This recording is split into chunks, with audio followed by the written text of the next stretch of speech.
In this video, I'm going to set up two DNS servers. So I've logged into AceIT Lab by typing www.aceitlab.com. And once I'm in here, I'm going to go to my lab that I've already have loaded up.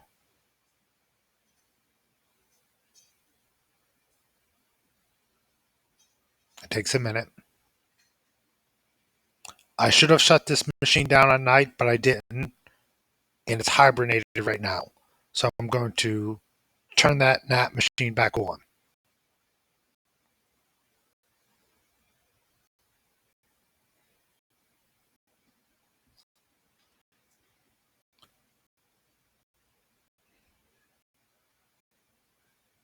Then the two machines we're going to be working on are eDNS1.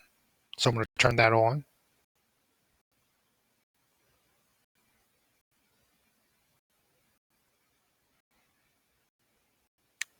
And you can see it's green. And I'm also going to turn on eDNS2.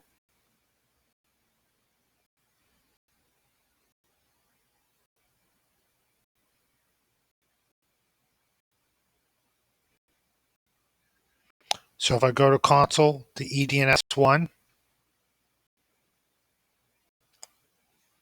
and see I have no buttons here, so I need to zoom until I see the buttons. So I'm going to pause the video while this is booting up.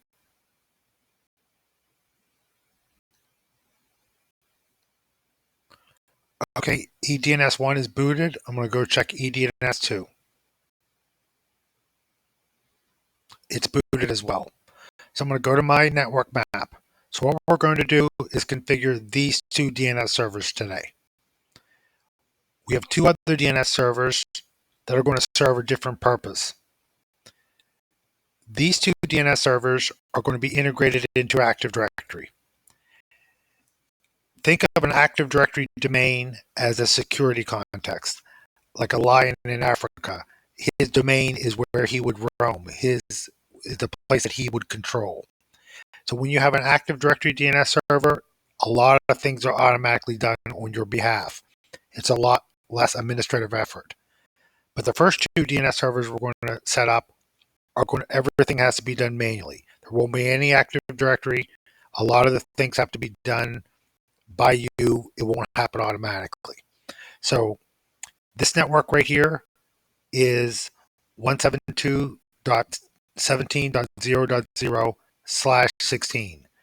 On this NAT router, we assign the IP address of 172.17.0.1. Guys, I gave you this diagram, and you're going to be responsible for updating it. So I want to show you how you would do that. You have this little explode button. So when you click the explode button, it'll open it in a new tab. And at that point, you can click the edit button, and we'll take you to a website where you could, I don't know why it always asks me to translate this, where you can add elements to this network diagram. If we were in a corporate environment, this network diagram would be blown up and be printed on a big sheet of paper and be mounted to your wall in your server room. So when you're in the server room, you could glance at that network map and see all the IPs and everything that you need to for this network.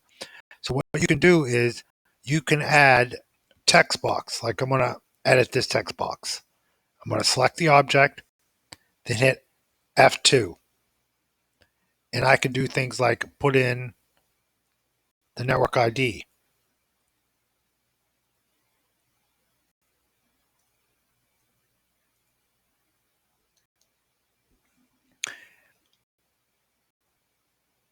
And the reason why I'm doing this is I want you to get used to editing network maps. There's a lot of tools out there. The best tool out there for this is Visio, but I'm just using this free version of io.draw. Draw.io. It's a free tool out there. It's really nice. It's web-based. And then I can drag a text box and I can put an IP address in it. Again, drag a text box, hit F2,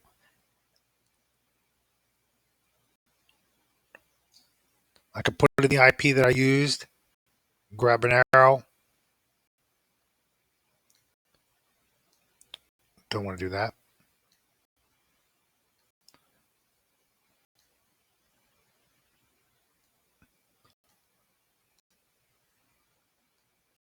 And you can put all the IPs that you use for your network.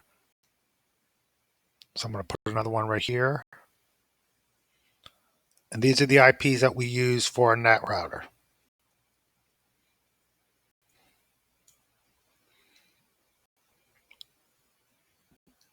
Put another arrow.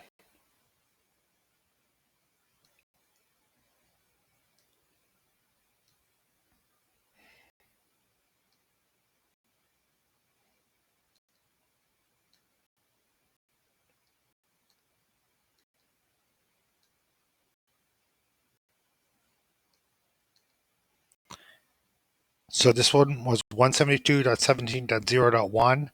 This is 172.16.0.1. And the last one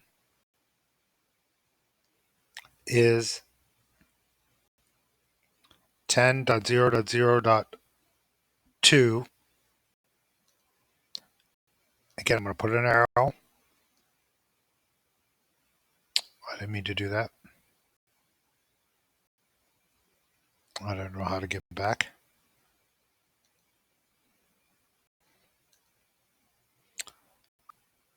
So I'm going to draw another arrow.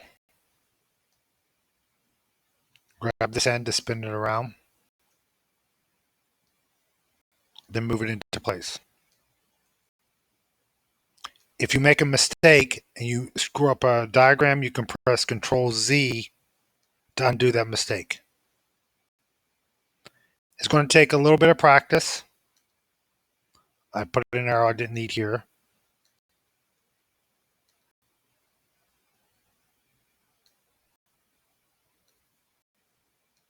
So I'm just going to delete it.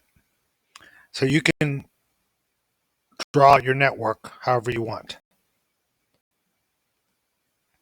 So this one is going to get an IP of 172.17.0.2. That's the next available IP. And I can just put an arrow there.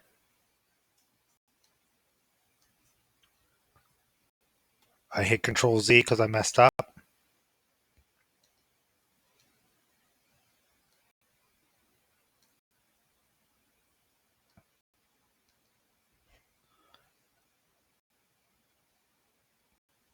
I'm going to put another one for this machine down here.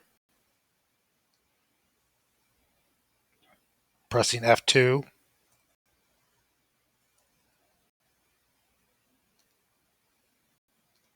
Drop an arrow into place.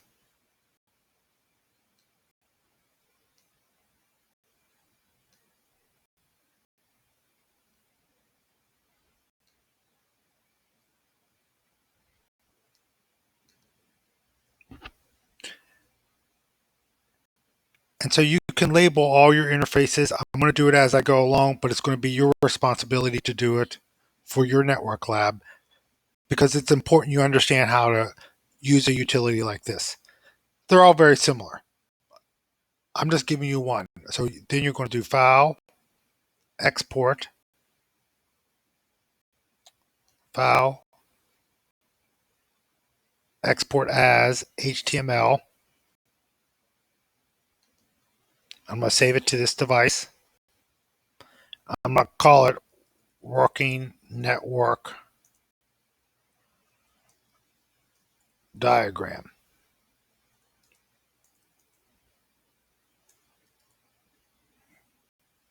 And click Save. So whenever I want to work on it again, I just go to my network diagram, has all my items I've added, and then I can edit it again. So it just kind of gives you an idea of how to use this utility. It's really important that you know that. So that's what we're going to be working with today. We are going to be working on this computer here. We're going to assign an IP address of 172.17.0.2, and for this one, 172.17.0.3. The first IP we used on the NAT router for this network was 172.0.1. So now I know what IPs I'm going to assign.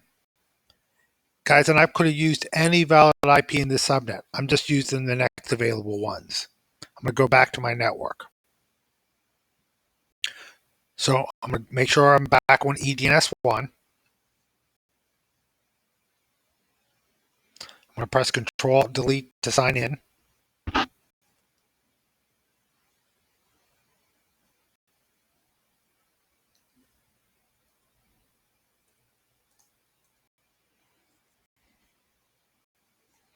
And while that's signing in, I'm going to go over to eDNS2 and do the same thing.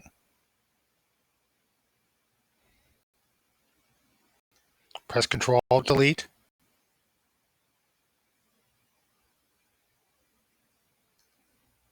And sign in.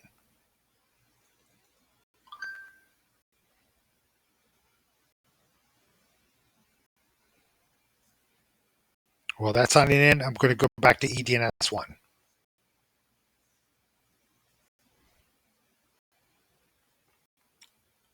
I don't need this. I just always like to hide it. I want to go to the local server under the server manager. For my network card, I'm going to click on that. Now, on NAT, I had you label the network cards because I had 3 different network cards. This one only has 1, so I'm not going to label it. Double click on it. Go Properties. Under IPv4, I'm going to do 172.16.0.3. Nope. For eDNS 1, it's 0.2. Based on our network map.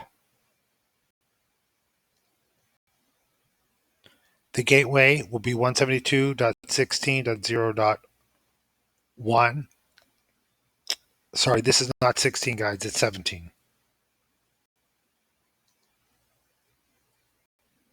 So if I look at my network map, for this machine to get to the internet, it's going to send it to this gateway right here. So that's my gateway for all these machines. Now for my DNS servers, I'm going to go back to my map.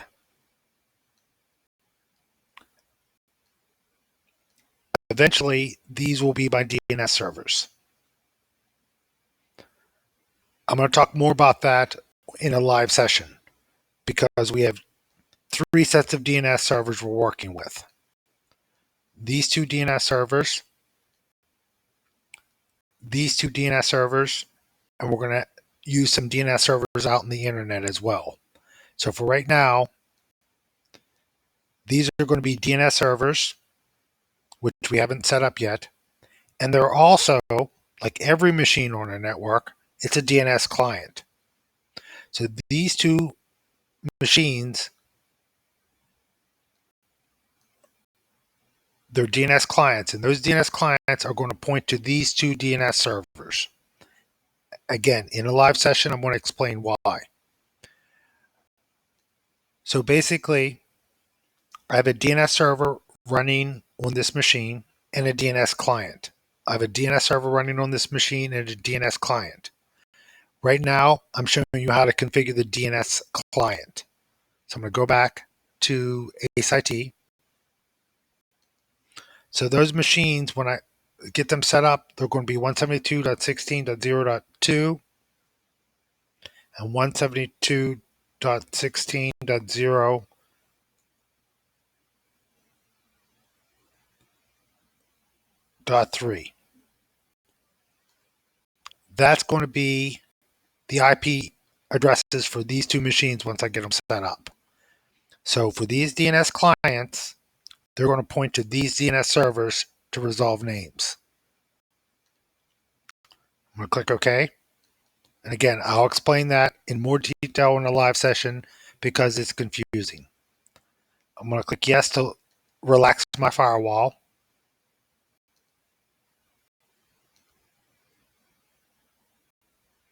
And I'm going to rename this computer.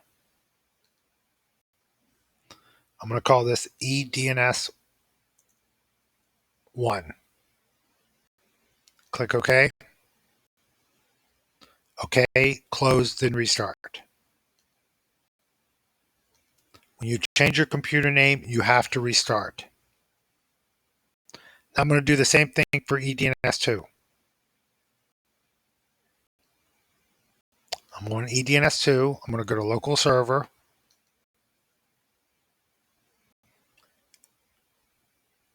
And there's my IP address. There's my network card. But this time, I'm going to use Powershell to do the IP.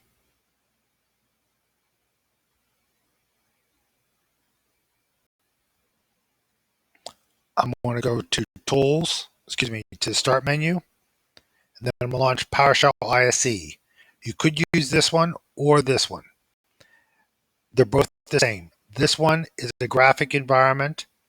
I like to use it because I can zoom in for students to see what I'm typing.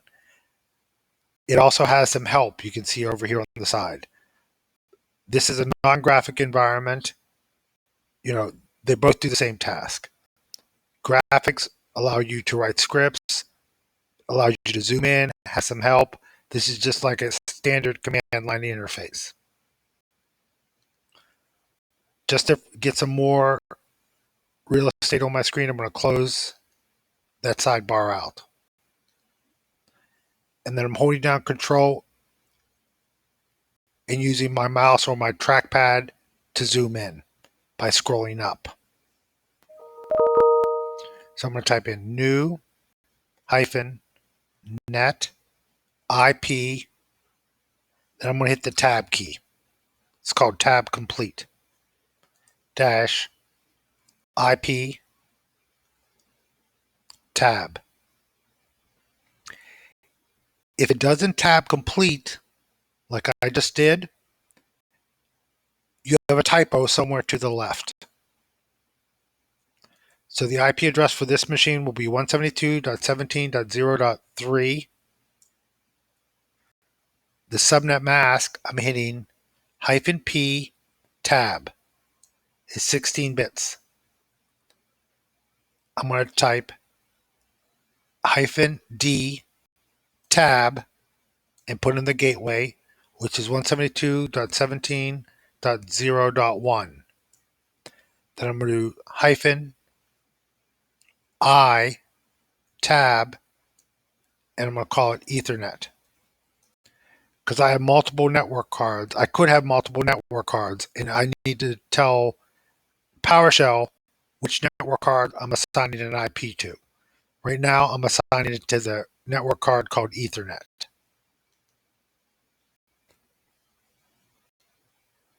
So there's the command.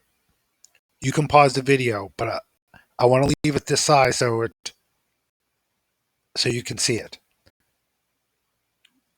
So you would pause the video now so you can see the full command. I'm going to hit enter. Now I'm going to click yes to relax my firewall. Set DNS.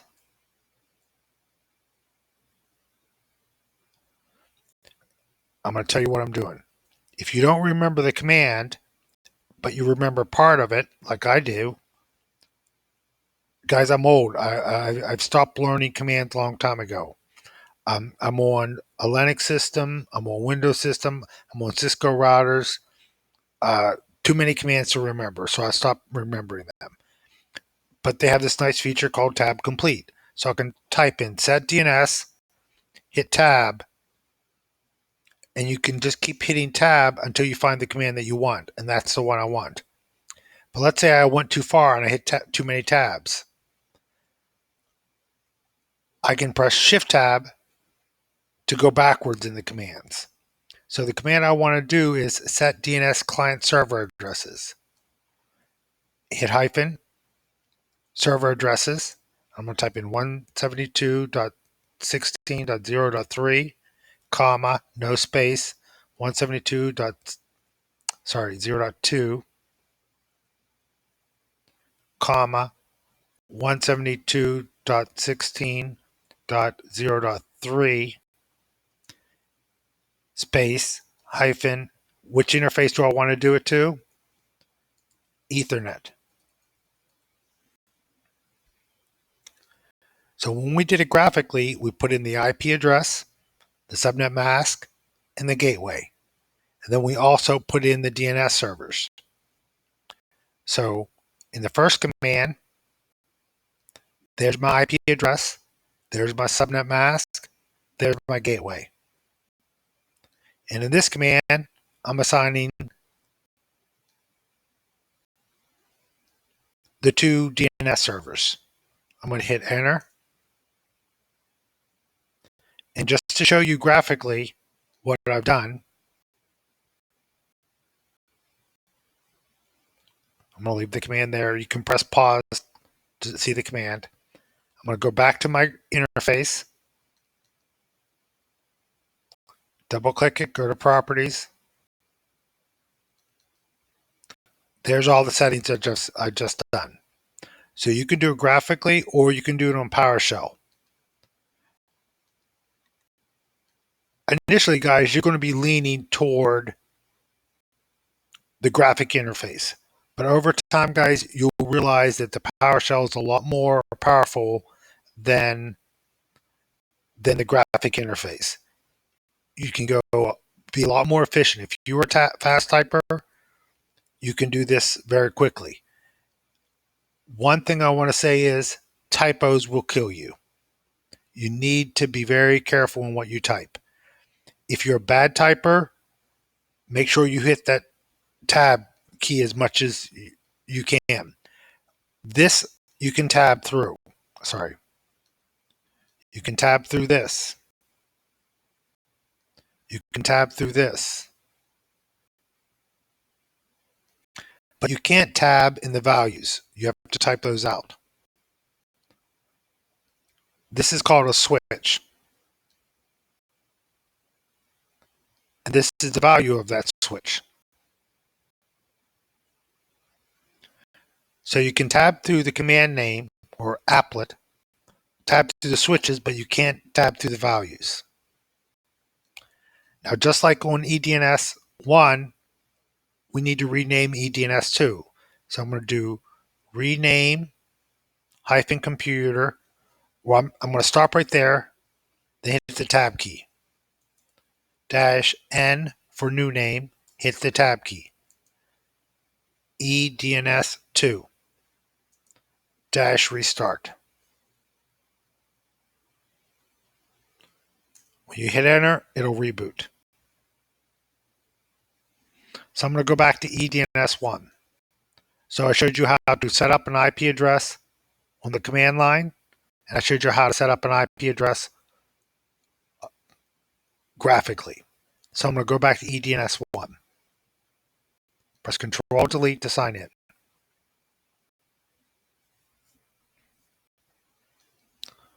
Going to put in our standard password.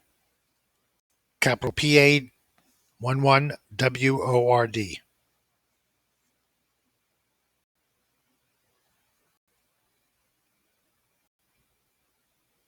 Just like we did for the NAT server, we configured the IP address, we configured the host name, then we installed some software. Then we configured that software. So we need to do the same thing on our two DNS servers. We've done the IP addresses, we've done the host name. Now we need to install the DNS software, then configure the DNS software. So I'm going to go to on eDNS 1, add roles and features. I'm going to continue all the way down until I get to server roles.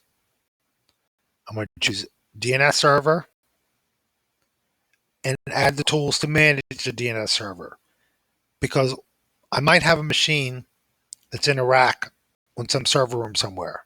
It has no monitor, has no keyboard, has no mouse. So there's no reason to install a graphic interface or the tools to manage it because you don't have a keyboard to do it anyways. So you might want to install a DNS server and manage it from another box. So in that case, you don't want to install the tools to manage it. But in this case, I am going to install the tools to manage it. I'm going to click Add Features and just walk through the wizard. I'm not going to make any other changes other than restart if needed. Click Yes, then Install. So I'm going to go over to eDNS2 and do the same thing. I'm going to install the DNS server software. I'm going to press Control Delete to sign in. Use our standard password.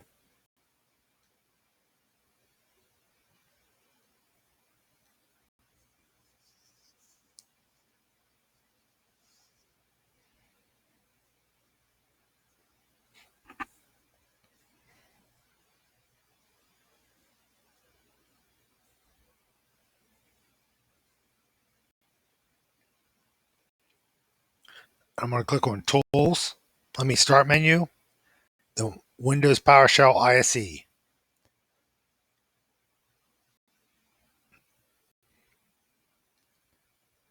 ISE stands for Integrated Scripting Environment. I'm using this one because I can zoom in so you can see what I'm typing. I'm holding down the Control key and scrolling up with my mouse. You can do the same thing with your browser as well. That's how you would zoom on your browser. So I installed DNS graphically on eDNS1. Now I'm going to install DNS on PowerShell on eDNS2. Install -W, then the Tab key.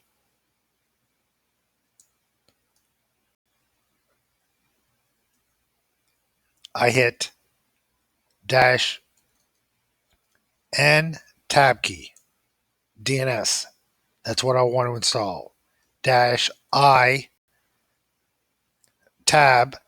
And do I want to install all the sub features? Because remember, when you check on something graphically, it might have some items underneath it. That's not what I want. So I'm going to hit tab again. So I want to install DNS and I want to include the management tools. And I want to do -R tab, and that's going to restart if needed. It's not always going to do a restart, only if it's needed. Let's say you have some pending updates that are waiting to be installed. In a case like that, it would automatically restart. But right now, I have no pending updates. I'm going to hit enter, and it's going to install it. So on eDNS2, I showed you how to install something using PowerShell. On eDNS1, I showed you how to install something on the graphic interface. So I'm going to go back to eDNS2 until it was done.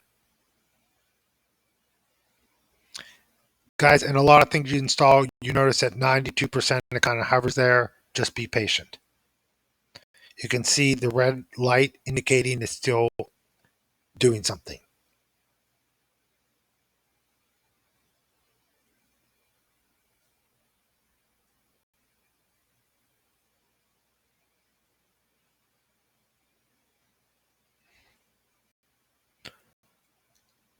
Okay, so it's installed on eDNS2.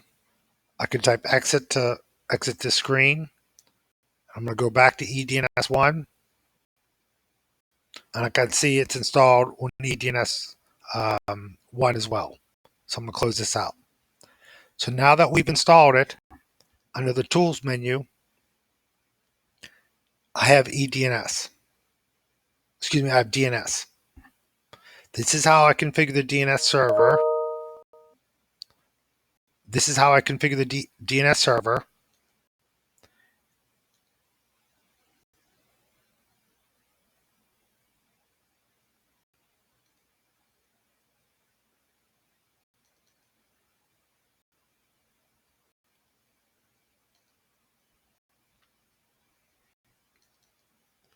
this is how I install the DNS client. So this is the DNS client. This is going to be used to resolve names to IPs for this machine. This DNS client will talk to a DNS server and ask it questions. Here's a name, give me back an IP.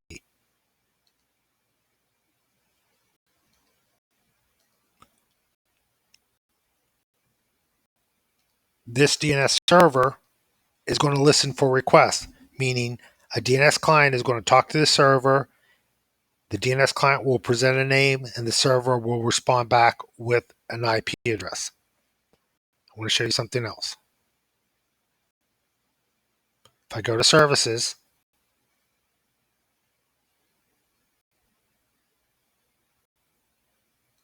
scroll down to DNS, I can see this machine is running a DNS client and a DNS server. One second, my screen is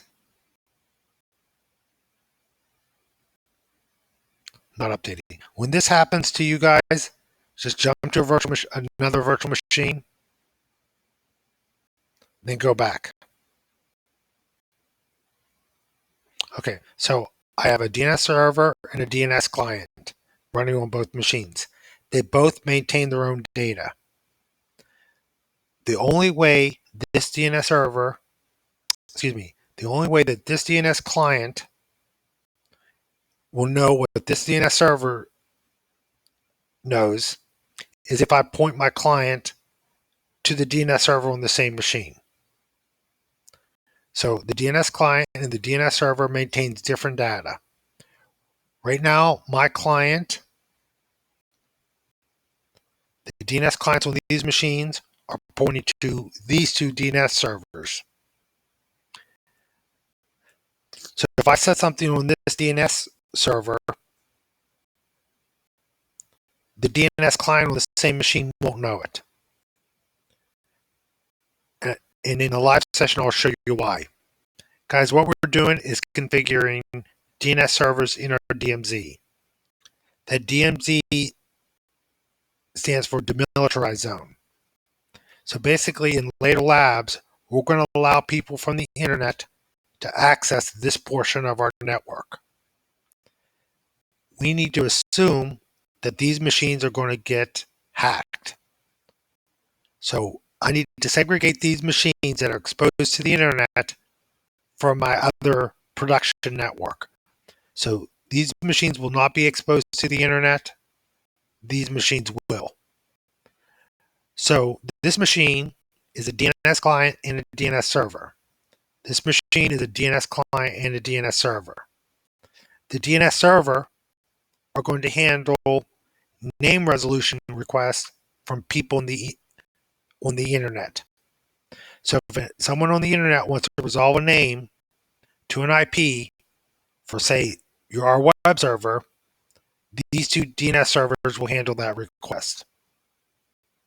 These machines will not be used for internal clients.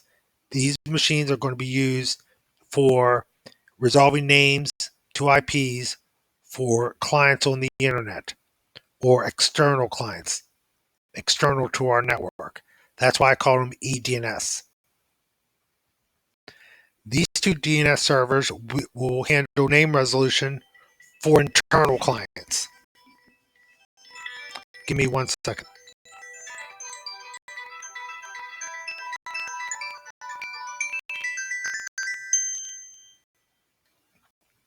Okay, sorry about that.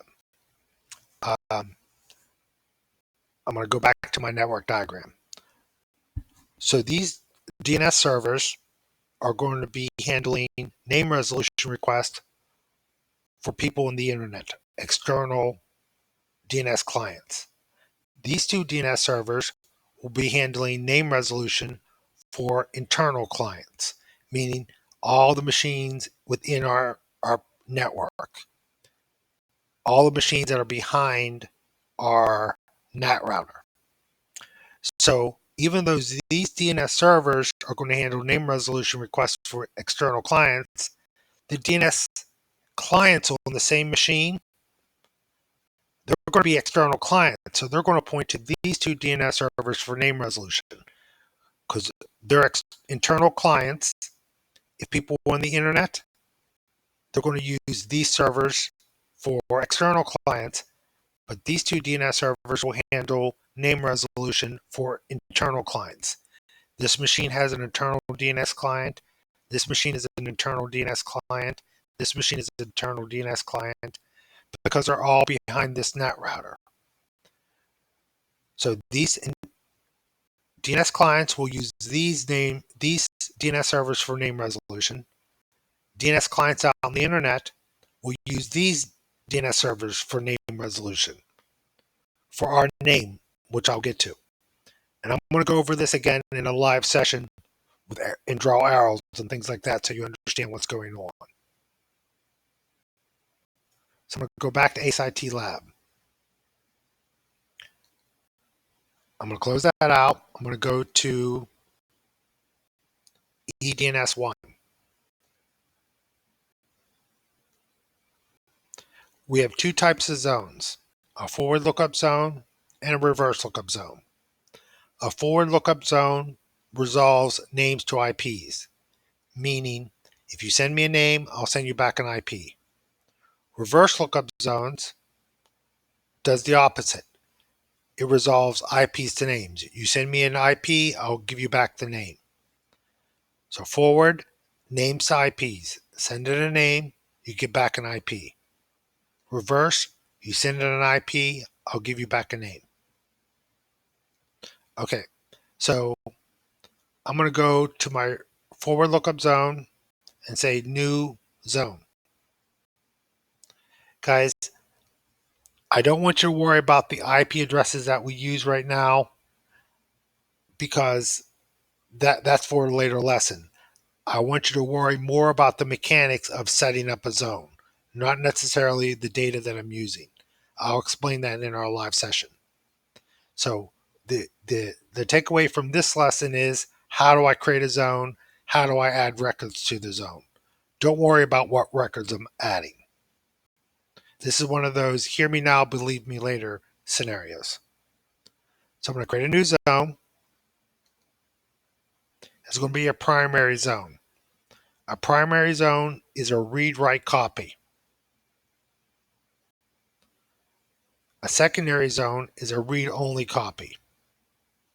A stub zone just points to another DNS server. Okay? We're not going to deal with stub zones. We're just going to deal with primary and secondary. So primary is read-write, meaning I can create records and handle requests from the network. Secondary, you can't create any new records. It can only handle requests from your network. So if someone sends in a name, you can resolve it to an IP. For this machine, you can create new records and you can handle name resolution requests. So I'm going to go primary zone, click next. This is going to be a read-write copy. Contoso.com. Guys, this is a fake domain name that we use in all Microsoft lessons. I don't know where they got it from, but it's not something out on the internet, so we can use it. So we're going to have all our records inside of this zone. So we might have a record for www.contoso.com. So this will be our domain name. Microsoft will sometimes call it a DNS namespace because the term domain is used in two different contexts. We've got Active Directory domains, which is the security context, and we have DNS names, which is a namespace. So namespace is just everything that you would type after your host name. So if you have a host called www, the fully qualified domain name would be www.contoso.com. So this is a namespace, unlike Active Directory domains, which is a security context. That's what you control. So I'm going to click next, and it's going to save all these records inside of a text file. The text file is going to be called contoso.com.dns. DNS is the extension.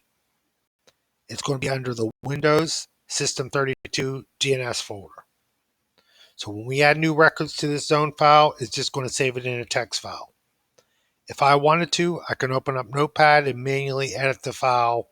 I don't know why you would want to, but you could.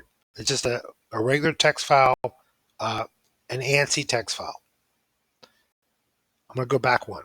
This is my domain name. This is the name of a text file. Don't try to put .dns here, because this is not where you're putting the name of the text file. That's on this screen. Click next. And we're not going to allow dynamic updates. That's called DDNS, dynamic DNS. Basically, in an Active Directory zone, when a client boots up onto that network, it will contact the DNS server and create all the records it needs for that computer. That's an Active Directory integrated DNS server, because you control that network. You decide which machines are allowed to join the domain. So there's a security context there that you don't have with this type of DNS server. We don't have any centralized authentication, any security control. So we don't want to allow any client out in the network to add records to this DNS server. So we're not going to allow dynamic updates. So when a client boots up, it connects to our network. If we need to add records for that client, the administrator has to connect to this utility and manually add the records. If this was Active Directory, integrated DNS, it would happen automatically. Here, everything is done manually. Click Next and finish. So now we have our zone created. So I'm going to go to the top record. It's called an SOA record. That stands for Start of Authority. What I'm basically saying is I'm telling my DNS server that you are the authoritative answer for contoso.com. So basically, if someone sends you a request for contoso.com, you're the only person that can answer that request. Also, if someone sends you a request for contoso.com, like someone sent you a request for wwq.contoso.com, if you don't have the answer, you're going to tell the client it's not resolvable. You're not going to try to talk to another DNS server to try to get an answer, because you're the start of authority. If you don't have an answer, that means there is no answer. So you're just telling this DNS server you're the start of authority for this namespace, and you know all the answers.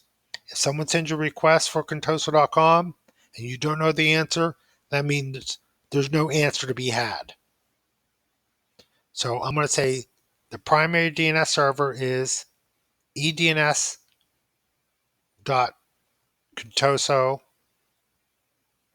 if I could type, contoso.com.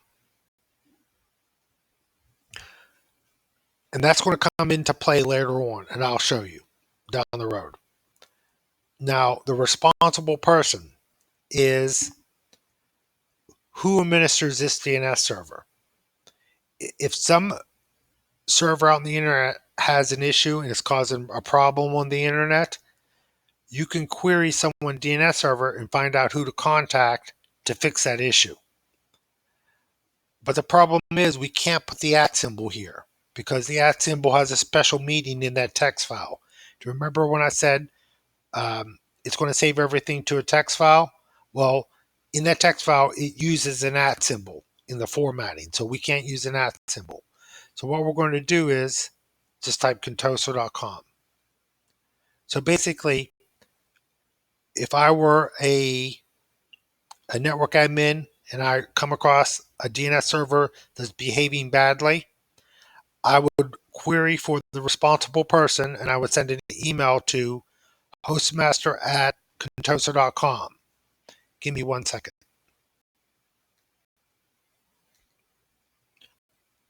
And that needs to be an email address that someone checks regularly.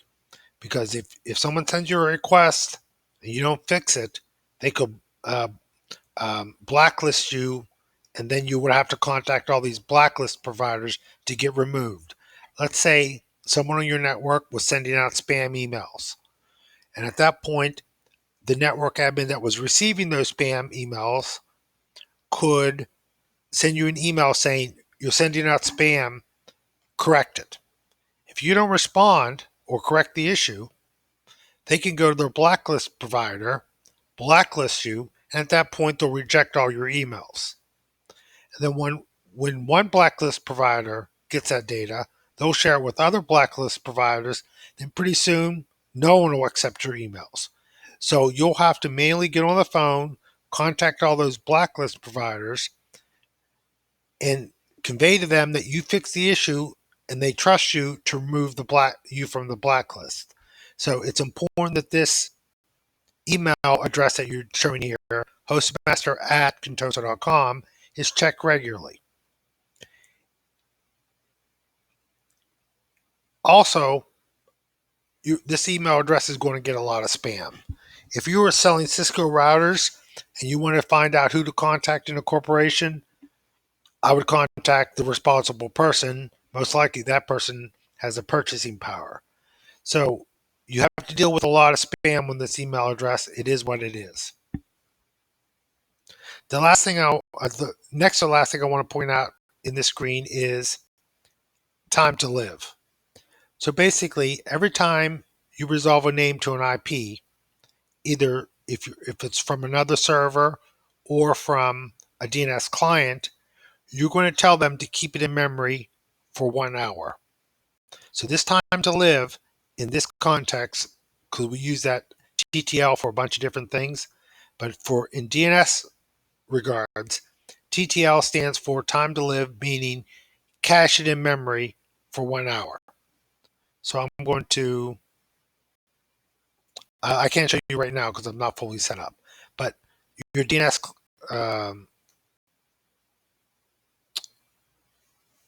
your DNS client will cache it and DNS servers will cache it as well.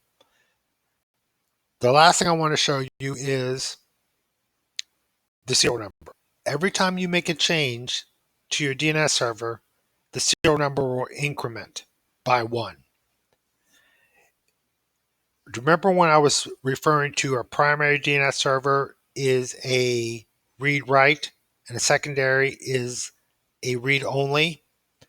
Well, once I get everything set up on one server, I can copy it to another server. So I don't have to reset it up on multiple servers. You don't want one DNS server. If it goes down, no one will be able to get on the network. So you want multiple DNS servers. So you have one read-write DNS server and the rest are read-only. And they copy from one another or from the primary. So the secondary DNS servers will know that they need to copy when they see the serial number has been increased. So that's important, the serial number. Every time you make a change, it'll increase by 1 number. When your serial number changes, that will trigger your secondary copies to do another copy. So this lets the secondary know that there's been a change, do a zone transfer. That's what it's called. Copy all the data from this server to the other server, and at that point, it'll have the updated information. So I'm going to click OK. So the next thing we have to configure are the name servers. So I'm going to double click on this.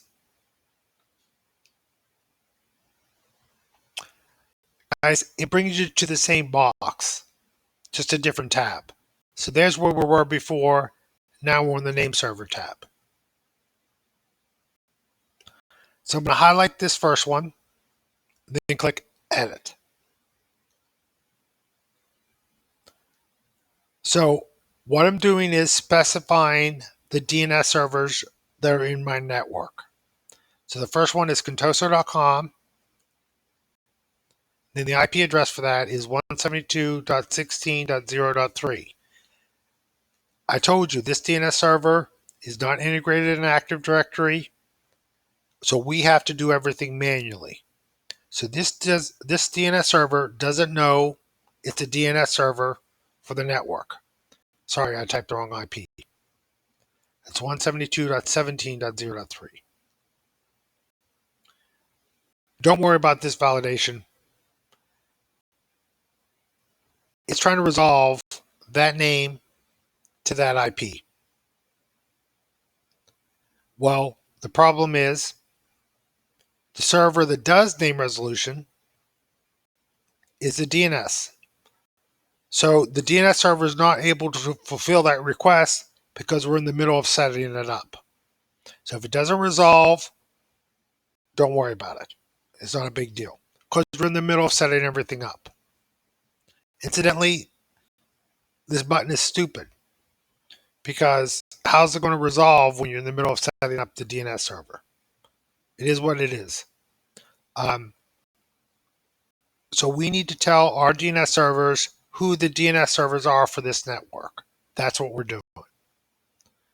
So I put in edns1.contoso.com and then I put in the IP of that DNS server.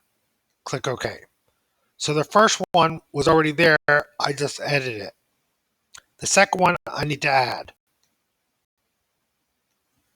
edns2.contoso.com,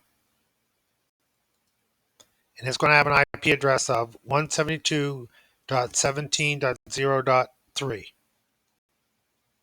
I'm going to click in the white area and click OK. So those are my, and I made a mistake on the first one. So I'm going to highlight it again, click Edit.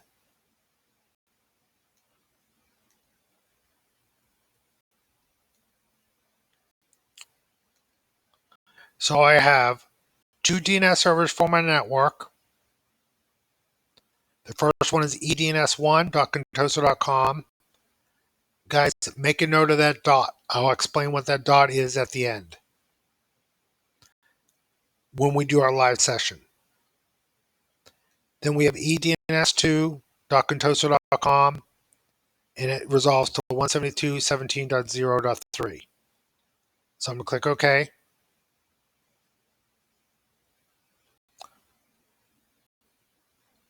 This utility is kind of janky.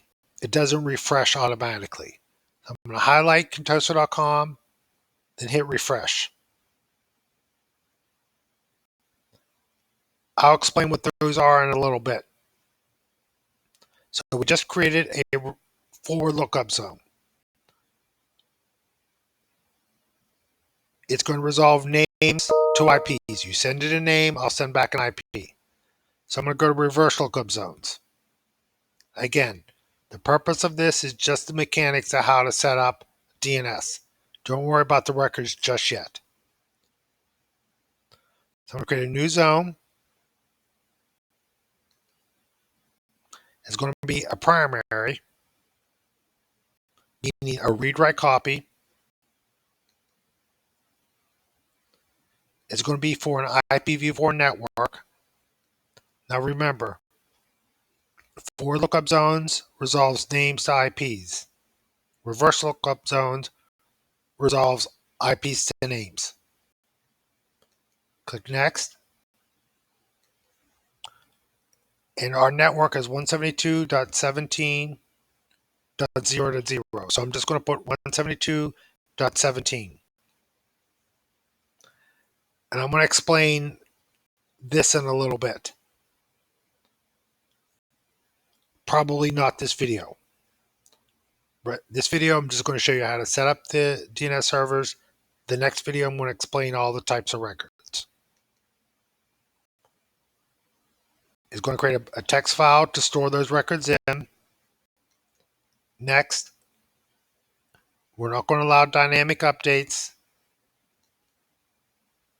And finish.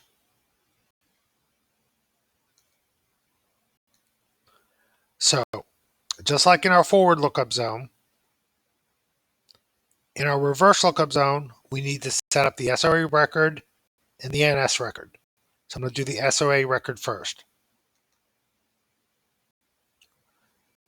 The primary server for this domain name, domain 17.172.inadder.arpa, and I'll explain that name later, will be edns1.contoso.com. The responsible person, if there's a problem, who you can email will be hostmaster@contoso.com. We're going to tell them to keep it in memory for 1 hour. The serial number is for 1 at first. Now I'm going to go back in and do the 2 DNS servers for this zone. I'm going to highlight the name and click Edit. I'm going to type in the fully qualified domain name, edns1.contoso.com. The DN, fully qualified domain name. EDNS1 is the host name.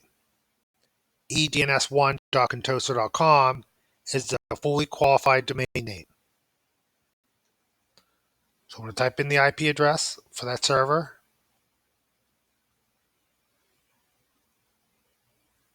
172.16.0.2. Click in the white box and click OK. So I edited the first one. Now I need to manually add the second one. The first one was there, but it was missing the IP in the domain name. The second one isn't there at all. So I'm going to click Add and type in edns2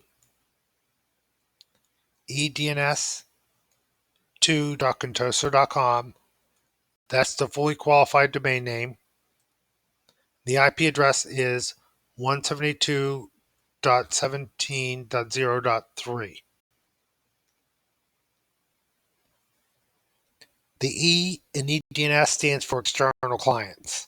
So that's telling me that this is going to handle external clients. I might not have mentioned that. That's what the EDNS stands for. It's going to be handling clients on the internet. So I'm going to click OK and click OK. So basically, my reverse is set up now. My forward is set up now. I'm going to right click my forward lookup zone and go to Properties. We did the start of authority. We configured all that. And we did the name servers right here. These name servers are important. I'm going to go over to the Zone Transfer tab. These are two primary zones, meaning they're read-write copy. But if this server goes down, my network will essentially be down because DNS is probably the most important service in your network.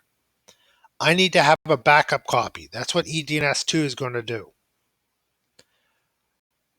So basically, I need to transfer all the data from here over to eDNS2. But I don't want to let any server grab the data. I don't want to let any client grab the data. Because if I do, they could have all the information about my network, and that could be a lot of information for hackers. So the only machines that are going to be allowed to copy this data verbatim, meaning all the data in its entirety, we call that a zone transfer, are these two servers. Only these two servers are allowed to do zone transfers. So if someone on the internet try to run a command to do a zone transfer from my server, I'm not going to give them that information because they're not on the name server tab. So it's important that you populate this tab because that's a security feature. Those are the only machines that we're going to allow to do zone transfers from. So I'm going to set that up in a moment. So I'm going to click OK. Actually, I'm going to stop this video now and upload this video now before I set up the second DNS server. So for right now, we set up the primary servers for both our forward lookup zone and our reverse lookup zone. So I'm going to end this video now, create another video. The next video will be setting up the setting up the secondary DNS server. Okay, thank you.